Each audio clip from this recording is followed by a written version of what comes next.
Stepano Covey istorija apie paradigmų poslinkius. Sekmadienio rytas metro. Vagone žmonės sėdi ramiai, kas skaito laikraščius, kas snaudžia. Staiga į metro įlipa vyriškis su 4 mažamečiais vaikais. Jis atsisėda, užmerkia akis ir tarsi nugrimzta į miegą. O vaikai pradeda siautėti, bėgioti, muštis, trukdyti kitiems.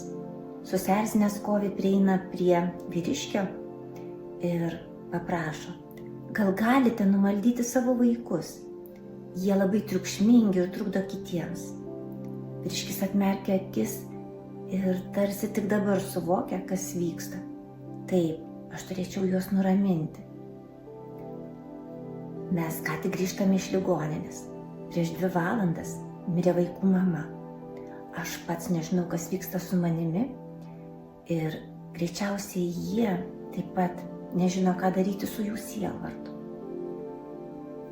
Ir tuomet visas susierzinimas išgaruoja. Pasikeičia požiūris ir matymas šios situacijos. Ir kai jums norisi būti labai kategorišku ir kritišku, stabtelkit ir pagalvokit. Galbūt yra kažkas, ko aš nepastebiu. Ir galbūt yra tikimybė, kad aš galiu būti neteisus. Ir tuomet jūsų paradigma taip pat įgaus poslinkį.